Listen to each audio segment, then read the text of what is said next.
This story is from Grimm's Fairy Tales. It is called The Frog King.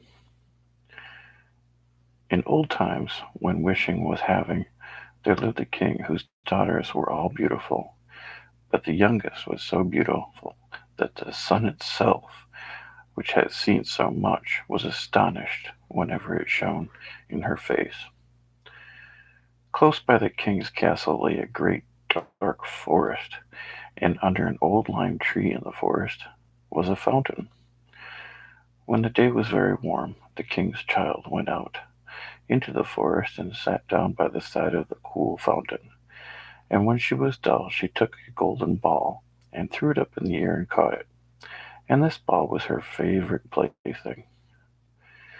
Now, it so happened one day the king's daughter's golden ball did not fall into the little hand which she was holding it up for it, but onto the ground, and it rolled straight into the water. The king's daughter followed it with her eyes, but it vanished, and the well was deep, so deep that the bottom could not be seen. On this she began to cry. She cried louder and louder, and could not be comforted. And as she thus lamented, some one said to her, "What ails you, king's daughter? You weep so that even a stone would show pity." She looked round to the side from whence the voice came, and saw a frog stretching its thick, ugly head from the water.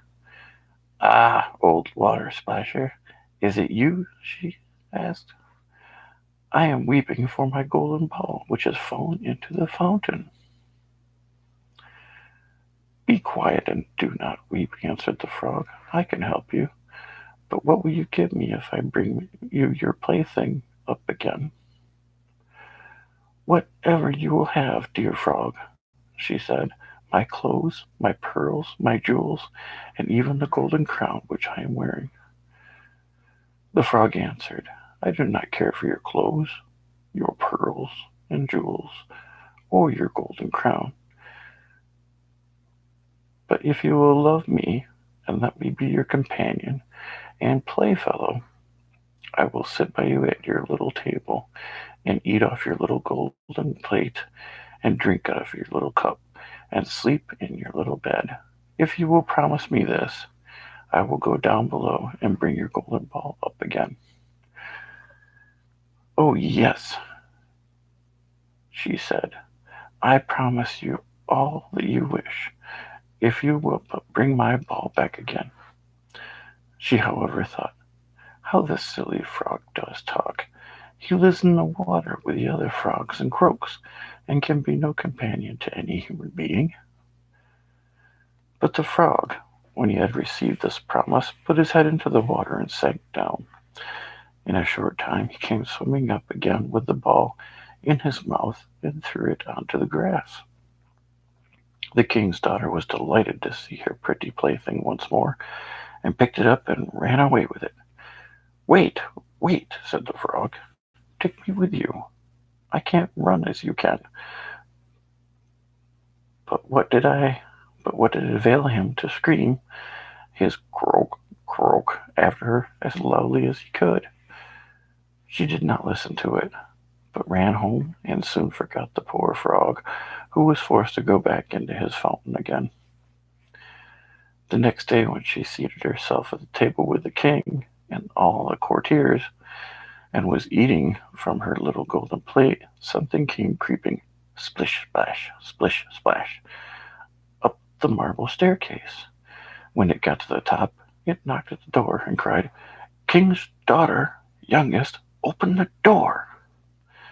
She ran to see who was outside, but when she opened the door, there sat the frog in front of it. Then she slammed the door in great haste, sat down to dinner again, and was quite frightened. The king saw plainly that her heart was beating violently, and said, "My child, what are you so afraid of? Is there a giant outside who wants to carry you away?" "Ah, no," replied, "it is no giant, but a disgusting frog." "What does the frog want with you?" Ah, dear father, yesterday when I was in the forest sitting by the fountain playing, my golden ball fell into the water, and because I cried so, the frog brought it out for me again. And because he insisted so on it, I promised he should be my companion. But I never thought he would be able to come out of the water, and now he is here, and he wants to come in. In the meantime, it knocked a second time and cried, King's daughter, youngest, open to me. Don't you remember yesterday and all that you did that you said to me beside the cooling fountain spray? King's daughter, youngest, open to me. Then said the king, that which you have promised you must perform. Go and let him in. She went and opened the door, and the frog hopped in and followed her, step by step, to her chair. There he sat still and cried, Lift me up beside you. She delayed until at last the king commanded her to do it. When the frog was once in the chair, he wanted to be on the table, and when he was on the table, he said, Now push me your little golden plate near to me, that we may eat together. She did this, but it was easy to see that she did not do it willingly. The frog enjoyed what he ate, but almost every mouthful she took choked her. At length he said, I have eaten and am satisfied. I am now tired. Carry me to your little room and make me your little silken bed ready, and we will both lie down and go to sleep. The king's daughter began to cry, for she was afraid of the cold frog, which she did not like to touch, and which she now had to sleep in her pretty clean bed with. But the king grew angry and said,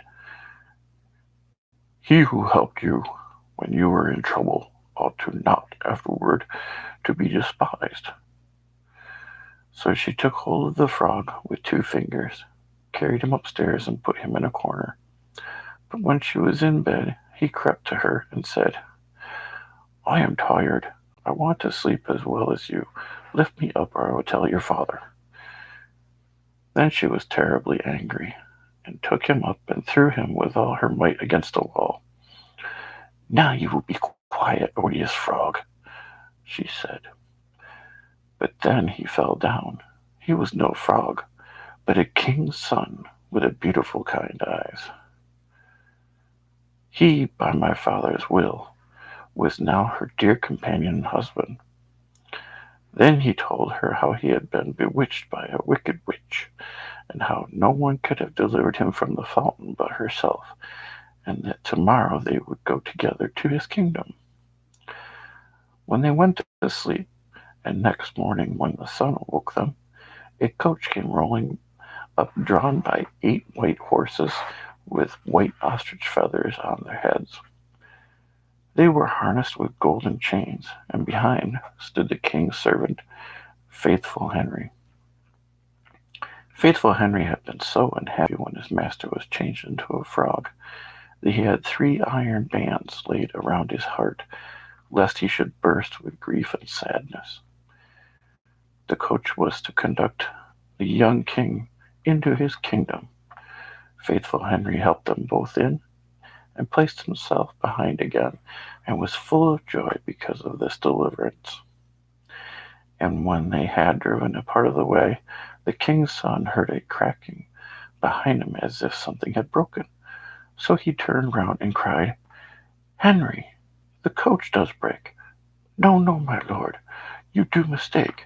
It is the band around my heart that felt such great and bitter smart when you were in the fountain strange, when you into a frog were changed.